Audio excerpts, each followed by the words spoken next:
اگر خدا نخواستہ کسی شخص کو کسی آزمائش میں مبتلا کر دیا گیا، وہ اپنا رونا روتے ہوئے کہے گا جو میرا رزق کسی نے بند کر دیا.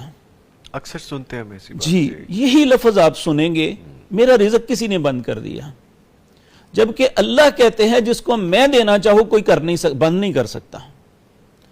تو اب سوال یہ پیدا ہوتا ہے کہ انسان یہ سوچنے کے بجائے کہ میرا رزق فلاں نے بند کر دیا یا فلاں نے ایسا کر دیا، میری تکلیف کا فلاں سبب ہے، وہ یہ کیوں نہیں سوچتا کہ یہ آزمائش اللہ کی طرف سے ہے. اللہ اکبر. اور اللہ نے واضح طور پہ سورۃ بقرہ میں فرمایا وَلَنَبْلُوَنَّكُمْ، میں تمہیں ضرور آزماؤں گا. کہا ہے میں تمہیں ضرور آزماؤں گا. بِشَيْءٍ، کسی بھی چیز سے. من الخوف، خوف ڈال کے، والجوع، بھوک کے ساتھ، یعنی رزق معاملات. بھوک کس طرح؟ اب دیکھیں بعض بیماریاں ایسی ہوتی ہے انسان کے پاس سارے وسائل ہیں، ہر چیز وہ خرید سکتا ہے لیکن کھا نہیں سکتا.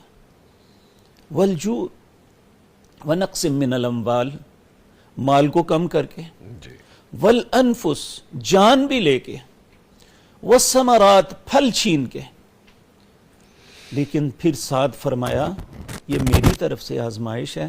وبشر الصابرین، اللہ اکبر. بشارت اس کے لیے ہے جو ان حالات میں صبر کرے گا. صبر کرے گا. اور جس کو یہ علم ہو جائے کہ میرے پاس جو خیر ہے، میرے پاس جو فضل ہے، اللہ کے انعامات ہیں، یہ اسی کی طرف سے ہیں. اور خدا نخواستہ اگر میرے اوپر کوئی آزمائش آئی ہے تو دو وجہ سے ہے. یا تو میں تھوڑا سا بھٹک گیا ہوں اور اللہ مجھے راہ راست پہ لانا چاہتا ہے. سورۃ سجدہ کے اندر اللہ فرماتے ہیں وَلَنُذِيقَنَّهُم مِّنَ الْعَذَابِ الْأَدْنَىٰ دُونَ الْعَذَابِ الْأَكْبَرِ لَعَلَّهُمْ يَرْجِعُونَ. اللہ یہ چھوٹی چھوٹی تکلیفیں تمہیں پتہ ہے کیوں دیتا ہے؟ دو وجہ سے. ایک تو قیامت کے بڑے عذاب سے بچانا چاہتا ہے، دوسرا یہ کہ انسان جو اللہ کے رستے سے بھٹکا ہوا ہے اسے اپنی طرف واپس لوٹانا چاہتا ہے. کیا آ جاؤ میری طرف، لعلہم یرجعون، تاکہ یہ شخص لوٹ آئے. یعنی یہ جو تکلیف ہے یہ اس لیے نہیں کہ ہم مایوس ہو جائیں. اب دیکھیں مثال ہے رسول اللہ صلی اللہ علیہ وسلم کی زندگی کی. آپ کسی بیمار کے پاس جاتے ہیں جو سخت کرب میں، تکلیف میں، اذیت میں مبتلا ہے، آپ اسے حوصلہ دینے کے لیے کہتے لا باس طہورا انشاءاللہ، انشاءاللہ ٹھیک ہو جائے گا. بھائی گھبرانا نہیں ہے، یہ جو تمہیں تکلیف آئی ہے نا یہ تیرے گناہوں کی پاکیزگی کا سبب بنیں گے. اب جب انسان کو یہ تسلی ہو جائے کہ یہ تکلیف میرے گناہوں کی پاکیزگی کا سبب بن جائے گی، پھر اسے تکلیف نہیں محسوس ہوگی، پھر اس پہ مایوس نہیں ہوگا. وہ اپنے آپ کو یعنی قتل کرنے پہ، سوسائیڈ کرنے پہ سوچے گا نہیں سوچے گا، بلکہ وہ کیا کہے گا؟ وہ اللہ رب العزت کے ہے اَمَّن يُجِيبُ الْمُضْطَرَّ إِذَا دَعَاهُ وَيَكْشِفُ السُّوءَ. اس نے واضح اعلان کیا ہے کہ جب بھی کوئی مضطر تکلیف کے اندر، مصیبت کے اندر مجھے پکارتا ہے میں اسے تکلیف سے نکال لیتا ہوں. اب ہم مایوس ہو جائیں، یہ مایوسی حل تو نہیں ہے نا. نہیں، حل کیا ہے کہ اس پہ بھروسہ کیا جائے، توکل اس پہ کیا جائے، اس پہ توکل. لیکن سر توکل کا معنی بھی لوگوں نے اپنی مرضی سے کر لیا ہے. کچھ لوگوں نے توکل یہ سمجھ لیا ہے کہ بھائی کچھ نہیں کرنا، جو اللہ چاہے گا وہ ہو جائے گا. اچھا، یہ بھی معنی نہیں ہے. جی. اور کچھ لوگوں نے سمجھ لیا ہے کہ اپنے ہاتھ میں سب کچھ ہے، جو کرو گے یہ ہوگا، اللہ کا کیا معاملہ ہے. تو بات یہ ہے توکل کا معنی یہ ہے کہ انسان اپنی استطاعت کے مطابق اپنے وسائل کو استعمال کرے اور اس کا انجام اللہ کے سپرد کر دے. ٹھیک ہے، یہ ہے بھروسہ.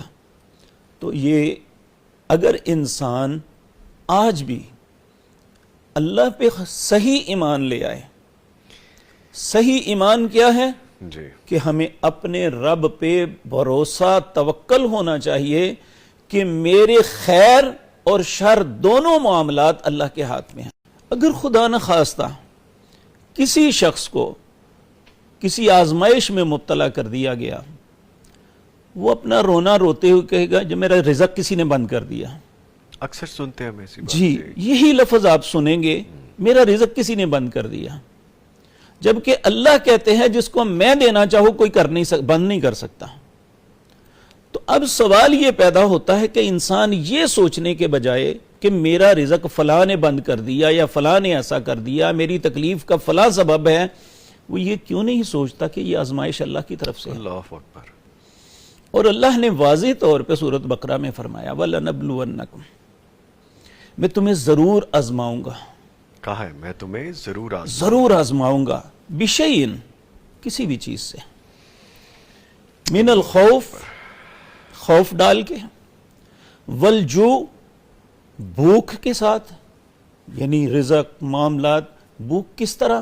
اب دیکھیں بعض بیماریاں ایسی ہوتی ہے انسان کے پاس سارے وسائل ہیں, ہر چیز وہ خرید سکتا ہے لیکن کھا نہیں سکتا. والجوع ونقص من الاموال, مال کو کم کر کے, جی. والانفس, جان بھی لے کے, والثمرات, پھل چھین کے. لیکن پھر ساتھ فرمایا یہ میری طرف سے آزمائش ہے, وبشر الصابرین, اللہ اکبر. بشارت اس کے لیے ہے جو ان حالات میں صبر کرے گا. صبر کرے گا. اور جس کو یہ علم ہو جائے کہ میرے پاس جو خیر ہے, میرے پاس جو فضل ہے, اللہ کے انعامات ہیں, یہ اسی کی طرف سے ہیں, اور خدا نخواستہ اگر میرے اوپر کوئی آزمائش آئی ہے تو دو وجہ سے ہے, یا تو میں تھوڑا سا بھٹک گیا ہوں اور اللہ مجھے راہ راست پہ لانا چاہتا ہے. سورۃ سجدہ کے اندر اللہ فرماتے ہیں وَلَنُذِيقَنَّهُم مِّنَ الْعَذَابِ الْأَدْنَىٰ دُونَ الْعَذَابِ الْأَكْبَرِ لَعَلَّهُمْ يَرْجِعُونَ. اللہ یہ چھوٹی چھوٹی تکلیفیں تمہیں پتہ ہے کیوں دیتا ہے؟ دو وجہ سے. جی. ایک تو قیامت کے بڑے عذاب سے بچانا چاہتا ہے, دوسرا یہ کہ انسان جو اللہ کے رستے سے بھٹکا ہوا ہے اسے اپنی طرف واپس لوٹانا چاہتا ہے. کیا آ جاؤ میری طرف, لعلہم یرجعون, جی بالکل, تاکہ یہ شخص لوٹ آئے. یعنی یہ جو تکلیف ہے یہ اس لیے نہیں کہ ہم مایوس ہو جائیں. اب دیکھیں مثال ہے رسول اللہ صلی اللہ علیہ وسلم کی زندگی کی. آپ کسی بیمار کے پاس جاتے ہیں جو سخت کرب میں, تکلیف میں, اذیت میں مبتلا ہے, جی. آپ اسے حوصلہ دینے کے لیے کہتے لا باس طہورا انشاءاللہ, انشاءاللہ ٹھیک ہو جائے گا. بھائی گھبرانا نہیں ہے, یہ جو تمہیں تکلیف آئی ہے نا یہ تیرے گناہوں کی پاکیزگی کا سبب بنے گی. اب جب انسان کو یہ تسلی ہو جائے کہ یہ تکلیف میرے گناہوں کی پاکیزگی کا سبب بن جائے گی, جی. پھر اسے تکلیف نہیں محسوس ہوگی, پھر اس پہ مایوس نہیں ہوگا, وہ اپنے آپ کو یعنی قتل کرنے پہ, سوسائیڈ کرنے پہ سوچے گا نہیں سوچے گا, بلکہ وہ کیا کہے گا, وہ اللہ رب العزت کے ہے اَمَّن يُجِيبُ الْمُضْطَرَّ إِذَا دَعَاهُ وَيَكْشِفُ السُّوءَ. اس نے واضح اعلان کیا ہے کہ جب بھی کوئی مضطر تکلیف کے اندر, مصیبت کے اندر مجھے پکارتا ہے میں اسے تکلیف سے نکال لیتا ہوں. اب ہم مایوس ہو جائیں, یہ مایوسی حل تو نہیں ہے نا, نہیں. حل کیا ہے کہ اس پہ بھروسہ کیا جائے, توکل اس پہ کیا جائے, اس پہ توکل. لیکن سر توکل کا معنی بھی لوگوں نے اپنی مرضی سے کر لیا ہے. کچھ لوگوں نے توکل یہ سمجھ لیا ہے کہ بھائی کچھ نہیں کرنا, جو اللہ چاہے گا وہ ہو جائے گا. اچھا, یہ بھی معنی نہیں ہے. جی. اور کچھ لوگوں نے سمجھ لیا ہے کہ اپنے ہاتھ میں سب کچھ ہے, جو کرو گے یہ ہوگا, اللہ کا کیا معاملہ ہے. تو بات یہ ہے توکل کا معنی یہ ہے کہ انسان اپنی استطاعت کے مطابق اپنے وسائل کو استعمال کرے اور اس کا انجام اللہ کے سپرد کر دے. ٹھیک ہے, یہ ہے بھروسہ. تو یہ اگر انسان آج بھی اللہ پہ صحیح ایمان لے آئے, صحیح ایمان کیا ہے جی, کہ ہمیں اپنے رب پہ بھروسہ توکل ہونا چاہیے کہ میرے خیر اور شر دونوں معاملات اللہ کے ہاتھ میں ہیں.